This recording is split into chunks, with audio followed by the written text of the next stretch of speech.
Hi, everybody. So, brief little disclaimer before the podcast actually starts. So, for this episode, I had Christopher Lawrence Cox, formerly of Spill.com and currently of OneOfUs.net, as a special guest.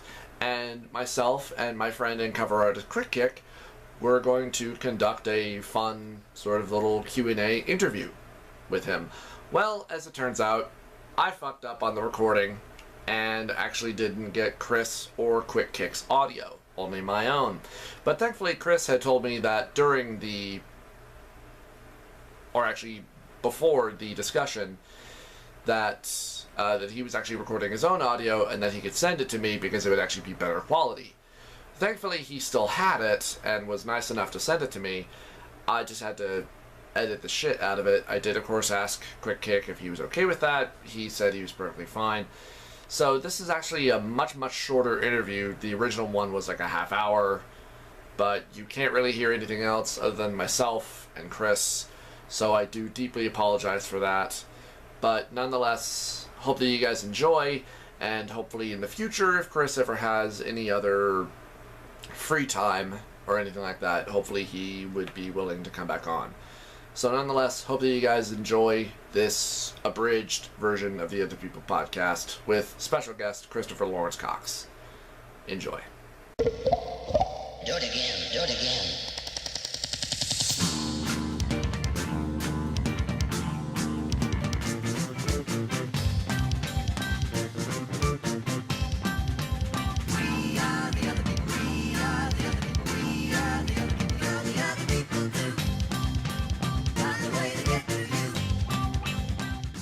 Hey everybody, welcome to the Other People podcast. I am your host Jordan, and please allow us to welcome formerly of The Real Deal, formerly of Spill.com, and currently of OneOfUs.net, Christopher Lawrence Cox. Why, hello, everybody. For the few people who may actually be listening, dear God, that's so sad. But anyway, this is not about that. Someday they'll look back at the archives of this and they'll be like, oh my God, did you realize that Jordan never interviewed Chris Cox? Really? It's like, yeah, that was way back when, well before he became president. No. If anything, they'd be like, that fag? Oh, okay, whatever. No, that's terrible. But not too far from the truth. Anyway, enough of that self-deprecating. Let's get on to it. So, Chris, I actually first naturally stumbled upon you guys. I don't even remember how. I know just via YouTube. Of course, back in the Spill days. It's probably early 2011 when I first discovered your guys' reviews and stuff like that. Of course, the much. I couldn't even tell you what was coming out at that point.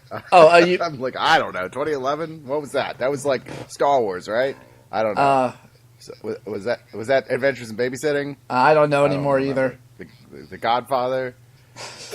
So long ago, man. It all comes together in one big mushy pot of my brain. Even like anything past yesterday, I'm like, yeah, that happened to me at some point. I couldn't tell you when. Yeah, that's kind of how it feels for me at times too. But go ahead. Sorry to interrupt. No, it's okay. God, I don't even remember which of the animated reviews of yours that I saw first, but I just knew from the first second, like, I like these guys. They're funny, and they obviously just go from the hip, and they're just honest about what they like and what they don't like, and and I mean obviously that's the sort of thing that you look for in really any critic or any film or game reviewer of any sort. Maybe not being animated necessarily, but at least being honest. Yes, certainly. So my very first question is, of course, how did you originally get started in all this? I've been like a ridiculous movie buff my whole life. One of those people that I know the names of everyone who's worked at every video store I've ever rented from. You know, I'm one of those guys. I'm the guy who hangs out at video stores, or used to. Used to hang out at video stores. I'd be there for 3 hours trying to decide what I was going to bring home that night. And anytime I heard somebody like having a conversation about what they might want, I'd go over there and help them like I worked there because it was just fun for me. And, you know, started writing reviews online on LiveJournal and stuff, and was already sort of well into developing like my skills for it. Had taken like film classes in college. And I was the bartender at a bar that the guys from The Real Deal, which was a public access show in Austin, would go to after the show to celebrate. And I got to be friends with all of them, and it actually turned into a bit of a running joke that if you don't know the answer to a movie question, ask the bartender. He knows more about movies than we do. Getting to be close to them after a while, I overheard a conversation where they said they were going to wrap it up because one of their main members was going to leave and move to Washington, D.C. to be like, I can't remember what he's, political consultant or something. Mm-hmm.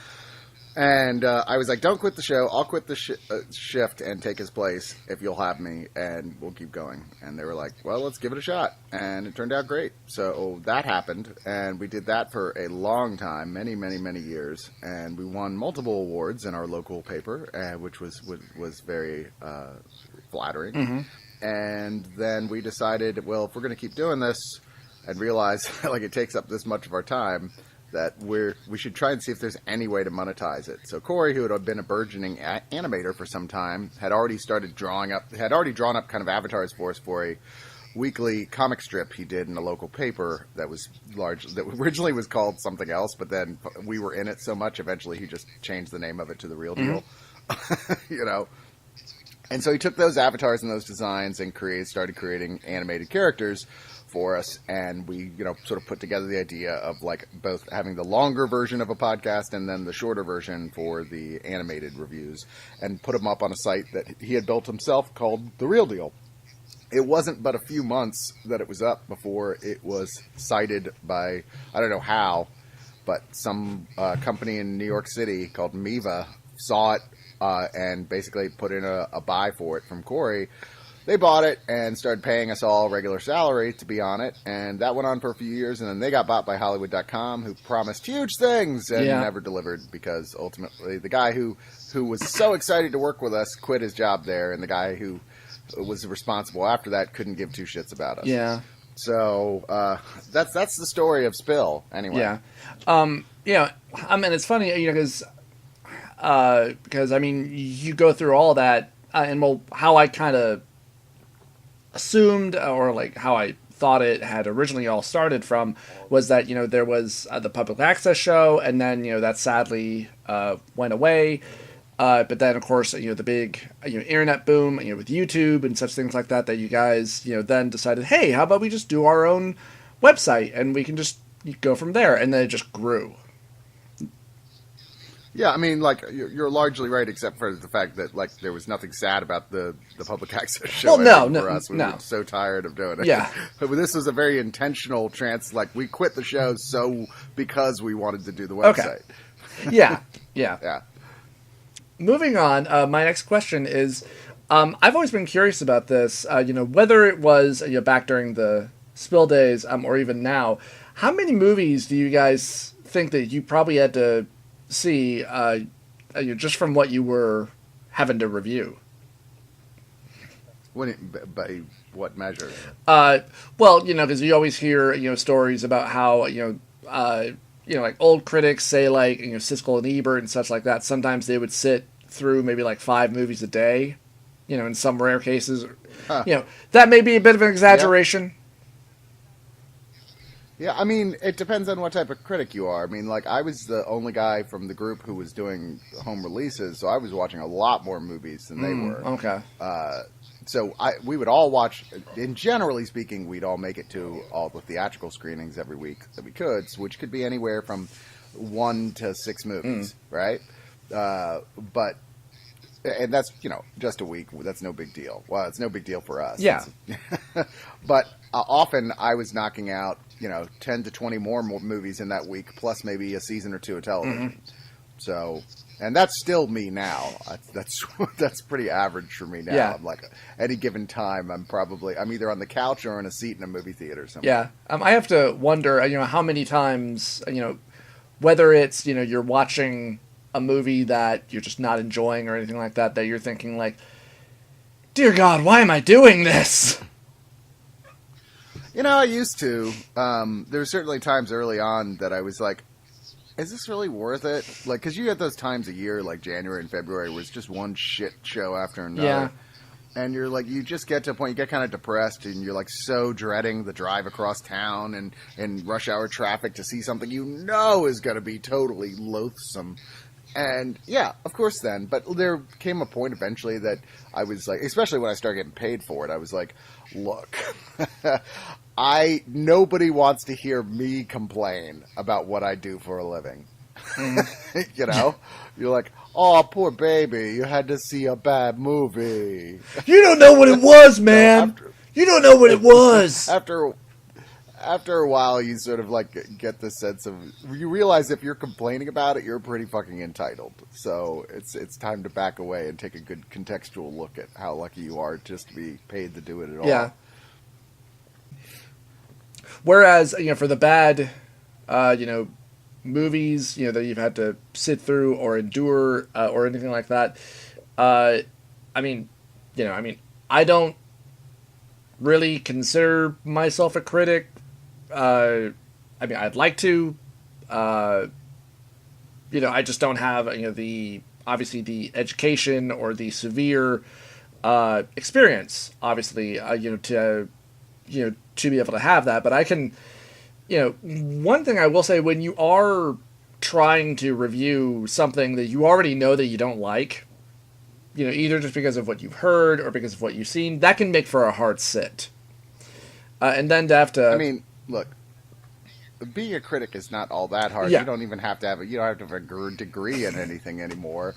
Yeah, true. It's just about with the exception of the occasional lockout review, having a measured temperament, and being able to not let your disdain for things that don't actually have anything to do with the quality of whether something is good or bad get in the way of measuring how a film actually is. Yeah. You have to be you shouldn't do it at all if you're like, I just can't watch romantic comedies. I hate them all. Yeah. Then you shouldn't be a film critic. That's out. That's out. That's not in your preview. If that's you, sorry, that's not going to be in your job description ever, or whatever the genre is. I've met, it drives me crazy. Some of the film critics are the people who are paid by big newspapers are like, I would never watch a horror film. It's like, well, then as far as I'm concerned, I can't take you seriously as a film critic. It's actually a good point. It's actually kind of pathetic.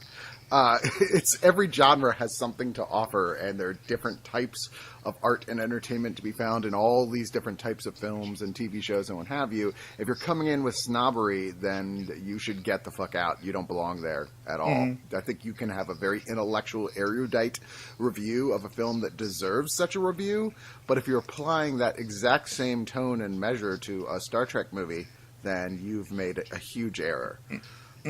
Yeah. But, don't do it unless you're, one of those people, you love film. You don't love just certain types of film. You love film, and that's what you want to do. Because otherwise, you're going to be wasting other people's time, not just your own. Very true. Guys, I got time for one more question. I'm sorry. I have people coming over to do a podcast. Okay. So I got to... Okay. All right. Let me see. All right. Let's just go ahead and just skip to... this is the only one that I can think of that's actually interesting to me. How do you feel about, when you hear about, other critics or just people in general who often have the philosophy of, man, fuck the critics? That's their prerogative. They won't feel that way. I find it's, extremely silly. Yeah. It's like, if that's how you feel about it, then, I don't think you understand how criticism works, but it's quite probable you're the type of person who just doesn't have, you just don't have the kind of meter for that sort of thing. You're like, oh, fuck the critics. I like what I like. Yeah, you do. I guarantee you, if you look long enough, you'll find a critic who agrees with a lot of the same type of stuff that you do. But a lot of people just decide, no, anybody, they're all wrong. I haven't even gotten my check from Marvel this week, and I'm still talking shit about DC. This is the fact that was a thing people actually took seriously is, really exemplifies how stupid people can be out there in the general world in America, like how the depths of ignorance that we can sink to, that people actually thought that was not just a possibility, but for sure what was happening, just because they like movies and the bulk of critics didn't like. Yeah. It's like, hey man, not only do tastes differ, but maybe it has a lot to do with the fact that you just don't have that much experience with film. You know, if I think back to like the people who saw the first film, like that were one of those first films with the great train robbery, with the train that was coming at the screen, and everyone screamed and ran out of the theater, and then we're writing about it like it was the most amazing thing ever. Yeah, because to them it was the first fucking film they ever saw. Never even seen the technology. Like, obviously, if you're like a little fresher or you haven't really explored past the shallow depths of film, then sure, you're probably going to be a lot more accepting of stuff that is just kind of mediocre than you would be if you're really into it and you pay attention to all levels of film. I would say for most people, don't even bother like looking into film criticism or how that might affect a movie that you're going to like or not, if you personally just don't care that much about film in the first place. If there's only a very specific type of movie you ever watch, then don't listen to film critics. You're absolutely right. You should completely ignore them. They don't apply to you. But any other judgment that means there's something wrong with the critics and not you, yeah, you're a moron. Yeah. It's always, it's kind of funny to me. I'm going to make this quick. There is another online critic, the Cinema Snob, who, like, a couple of years ago, for, like, Ghost Rider, The Spirit of Vengeance, was, starting off his review about ranting about how, like, these critics don't know what the fuck they're talking about. This movie was really good, da-da-da. And I remember I rented it a while ago, just on that basis, remembering, first movie sucked. Well, let's see, and watching and going, wow, that was a piece of shit. So. Yeah, it was. Yeah. Like I said, if you start off your thing, it's fine for you to go, I don't know why other critics felt this way, because I disagree. That's one thing, if you're trying to function as a critic yourself. But to say, like, oh, fuck all those other critics, they're wrong, it's like this, that's pretty childish. And, kind of, yeah. And there's at least, you have to, like I myself, usually when there's something I know I'm in the minority of like the world of critics, I'll go, look, this is my opinion, but in all seriousness, don't listen to me. Because if you're curious about this, you should make up your own mind, because I'm way in the minority, which probably means it has something to do, it ties into the peculiarities of taste. So, indeed. That being said, make up your own mind. But when it's one of those things like, 97% of the critics of the world say it's great or that it's terrible, the odds are they're probably correct. Yeah. It's always, just about how everybody's just going to have a very different opinion. Yeah. And certainly... But not about the Ghost Rider film. Yeah. And certainly, because I could have that attitude, too, about, these people don't know what the fuck they're talking about. Until you learn, later on, like, you really shouldn't have that attitude, because you just come off like an ass. So. True. All right. Well, I don't want to take up, too much more of your time. But thank you once again, Chris, for agreeing to be, here on the podcast. I really do appreciate it. Yeah, no problem. Thank you. All right, well, everybody, this has been the podcast, the Other People podcast, unprofessional. Hope that you guys have enjoyed, and we will see you next time.